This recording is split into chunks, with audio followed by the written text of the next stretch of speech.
Bien, señores, tal y como habíamos anunciado, tenemos con nosotros a Guillermo Julián. Él es el presidente de la Asociación Nacional de Jóvenes Empresarios, ANGE, y por supuesto le agradezco de corazón que haya aceptado esta invitación. ¿Cómo anda usted, caramba? Don Héctor, un gran placer para mí, en nombre de Ángel, estar presente en este programa, que sus televidentes, su público y toda la ciudadanía tienen el placer de recibir de primera mano informaciones de la agenda de la República Dominicana, sobre todo con un grado de veracidad y de objetividad que, que hace, ¿verdad?, que su público se mantenga atento semana tras semana a todo lo que usted viene presentando. Cómo no. Gracias y sobre todo gracias a invitados como ustedes. Bueno, un poco como ustedes desde Ángel ven la marcha de la economía y pues conforme al Banco Central tenemos un Producto Interno Bruto, está creciendo sobre el 5%, no obstante, en la última resolución, en las últimas decisiones de las autoridades monetarias, el Banco Central pues liberó encaje por alrededor de 29.000 millones de pesos, un poco para ir a los sectores productivos y dinamizarlo.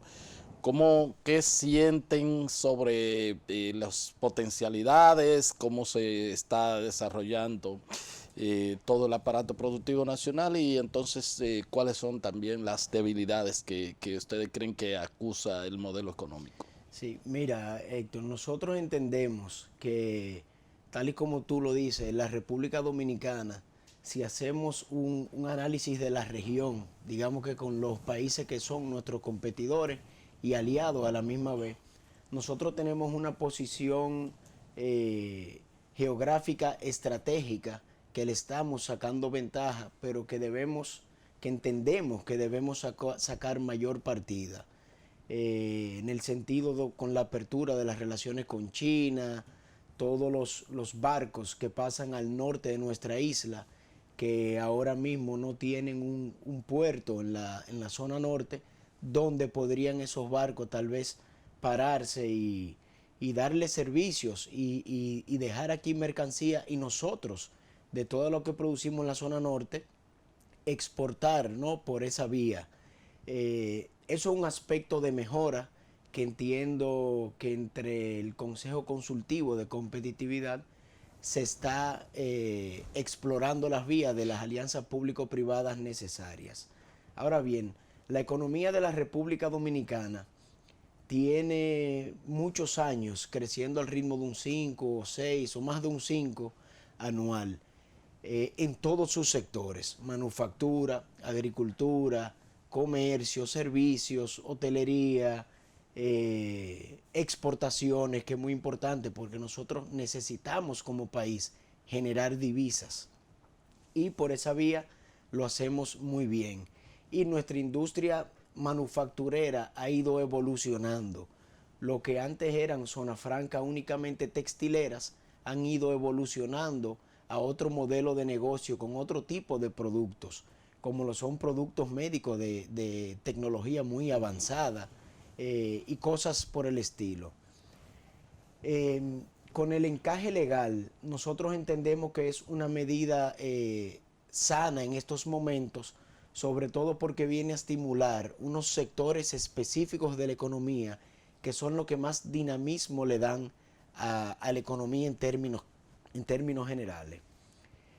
Ahora bien, la parte, digamos, que nosotros nos mantenemos vigilantes, no negativa, pero vigilante, es, hablan del ritmo de la deuda y del monto de la deuda. Ya. Nosotros no nos enfocamos únicamente, no nos preocupa únicamente el tope de la deuda. Nosotros lo que sí vemos es el tema de para qué la deuda está siendo utilizada. Una vez el país coloca con éxito, como fue la última emisión de bonos, tanto en moneda internacional como en moneda local, es una muestra clara de que la República Dominicana en los mercados internacionales genera confianza. Esa confianza se da por un trabajo que vienen realizando los últimos gobiernos de la República Dominicana de la mano con el sector productivo y empresarial del país, que es el motor, la generadora de riquezas en un país como el nuestro. Ahora bien, ninguna economía en el mundo crece, al igual que ninguna empresa crece sin deuda, pero tiene que ser una deuda. Por ejemplo, cuando tú en una empresa tomas un préstamo, si no lo usas para la producción de la misma empresa, los métodos de producción de la empresa, probablemente no tendrás cómo repagar ese préstamo que cogiste porque no fuiste productivo con ese dinero.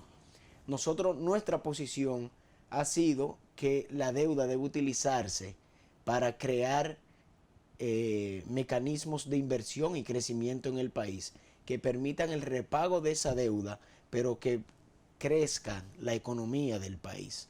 Y en ese sentido, O sea, más que el monto es el destino. el destino de la deuda, o sea, si la deuda se utiliza para cubrir gasto corriente o servicio de deudas anteriores, no es una medida saludable. Si la deuda se utiliza para proyectos de inversión en el país que generen empleo y riquezas y a la vez sean fuente del repago de esa deuda, todo está bien. Como no, como no. Hay un tema también, como que han sentido de hecho, porque hubo un poco de roce hasta en el propio sector oficial en cuanto al tipo de cambio, cómo están los tipos de intereses para los sectores productivos y cómo está la tasa, cómo está la asequibilidad de los sectores en el mercado cambiario, porque, insisto, viendo un poco el choque que se produjo entre el ministro de Economía y el gobernador del Banco Central, o el Banco Central, que hasta pues se respondió a través de un comunicado. ¿Qué ustedes ven en eso?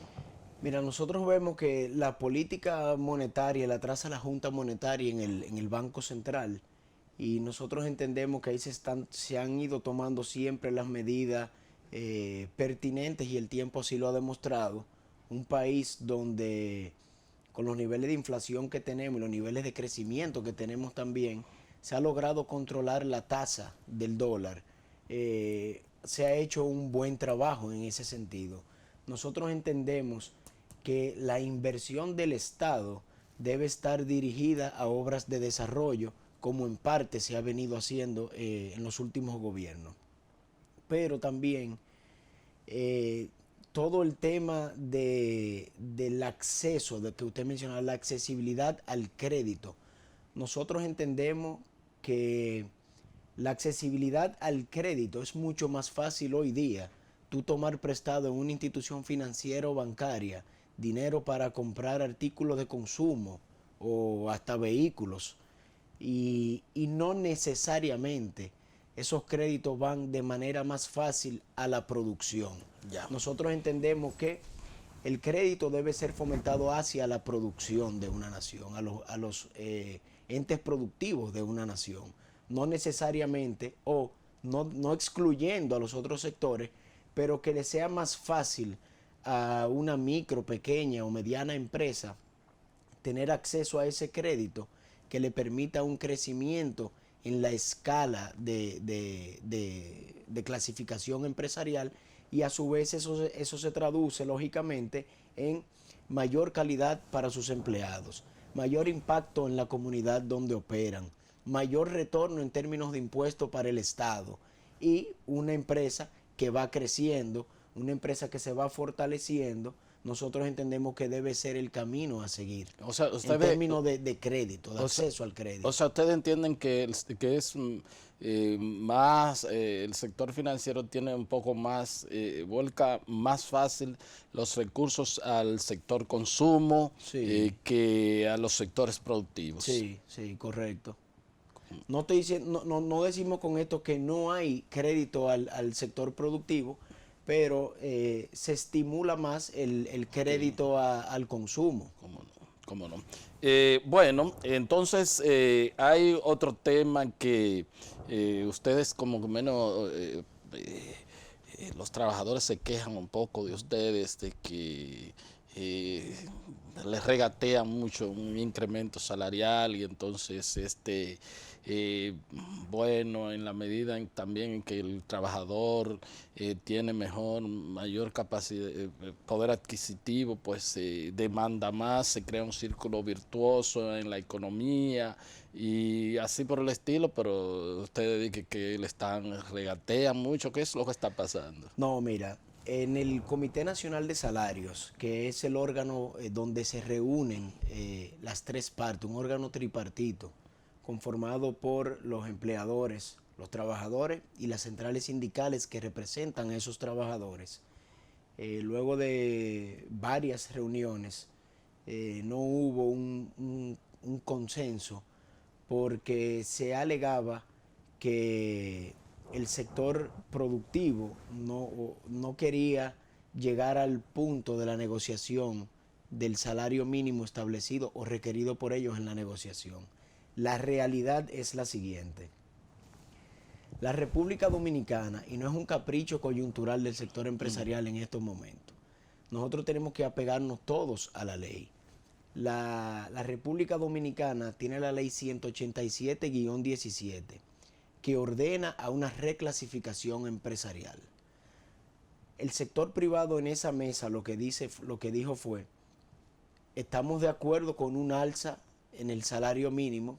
Yo creo que en este país todo el mundo está de acuerdo con eso y nosotros no somos la excepción, pero vamos a hacer la reclasificación empresarial como manda la ley en la misma resolución donde salga el aumento que se acuerde en la mesa.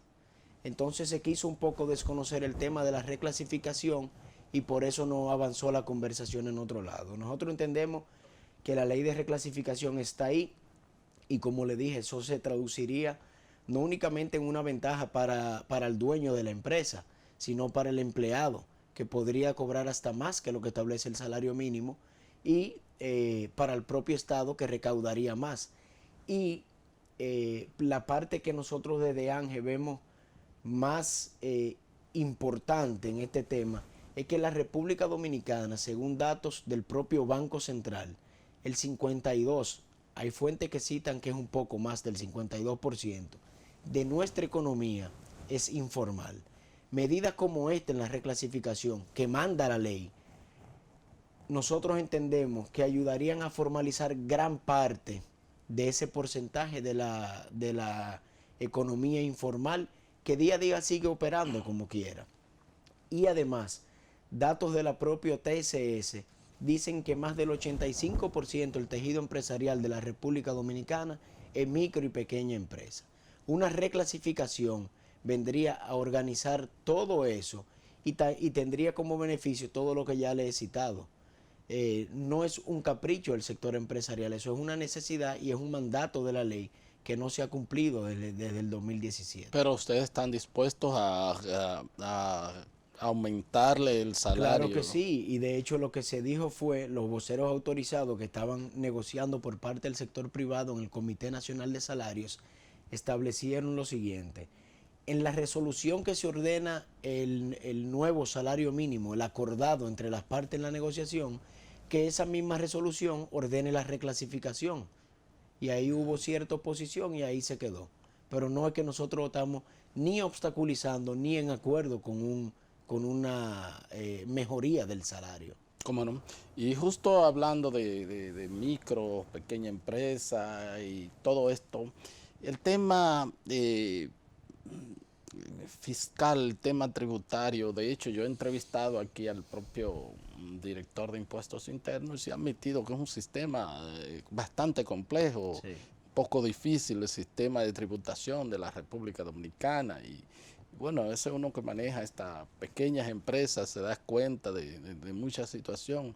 ¿Qué ustedes ven en todo esto? Y bueno, por la situación política se descarta el tema del La pacto reforma, fiscal sí. y de una reforma integral. ¿Cómo sigue siendo esto pues un obstáculo o una facilidad, se podría decir, para el sector productivo nacional? Nosotros entendemos que es un obstáculo. Hemos venido planteando desde hace varios años, cuando la ley manda a los 4 grandes pactos, uno de ellos el fiscal, de manera integral, un pacto consensuado con todos los actores de la sociedad. Ya sabemos que en lo que queda de gobierno es imposible llevar un pacto por una reforma fiscal integral, no de parchos, sino completa, en el consenso del seno de la sociedad de la República Dominicana, sobre todo por el tema de la deuda que nosotros hablábamos. Nosotros entendemos que llegado ese momento de un eventual próximo gobierno, nosotros entendemos que todos los candidatos oficiales deben comprometerse a que en los primeros meses de ese próximo gobierno, sea cual sea, la sociedad completa debe de reunirse a conversar ya de manera permanente y consensuada lo que sería ese pacto fiscal. Porque o sea, que debería ser una especie de compromiso para que una vez el próximo gobierno sea lo primero que asuma, porque la República Dominicana debe de seguir avanzando, pero debe seguir avanzando con un marco claro, con un ordenamiento en términos tributarios mucho más claro y simplificado. Nosotros hemos tenido conversaciones con la Dirección General de Impuestos Internos y trabajamos ahí de la mano con una de las comisiones, sobre todo con la Comisión de Innovación, Emprendimiento y MIPYMES de nuestra asociación, que está compuesta por un 80-85% jóvenes empresarios dueños de sus propias empresas, que padecen día a día y mes tras mes todo lo que usted ha dicho del sistema tributario de la República Dominicana. Tal vez un sistema tributario que ha venido avanzando, pero la economía y la tecnología se mueven a un ritmo cada vez más rápido y ese sistema tributario va quedando un poco rezagado y es a veces un ancla al crecimiento de esas pequeñas empresas. Y nosotros entendemos que, por ejemplo, el tema del anticipo, que ya hay proyectos que están en marcha para irlo eliminando, es una buena medida, la felicitamos, pero entendemos que el tope asignado a las empresas que clasifican para eso debe de ir viendo, si esto funciona, pues vamos a elevar el umbral de ese tope para que cada vez más empresas puedan entrar y beneficiarse de un sistema como ese. Porque indudablemente el anticipo es un obstáculo. Es un obstáculo, el anticipo crea una especie de desventaja competitiva frente a otros países de la región que no lo tienen, y obviamente cuando tú tienes que pagar un anticipo de un bien o un servicio que todavía no has brindado, obviamente afecta tu flujo de caja y muchos negocios salen de circulación por una razón como esa. Entonces nosotros abogamos por eso, ya vemos que va avanzando, pero el tema tributario en sentido general, creo que hay muy buenas intenciones de la actual dirección y del Estado, del gobierno dominicano, en ir simplificando todo el proceso tributario en la República Dominicana. ¿Cómo no? ¿Cómo no? Bueno, pues solicito el permiso de Guillermo Julián, él es el presidente de la Asociación Nacional de Jóvenes Empresarios. Vamos a un corte y cuando regresemos hay otros temas que queremos compartir con nuestro invitado, pero será después de estos consejos de mucho interés.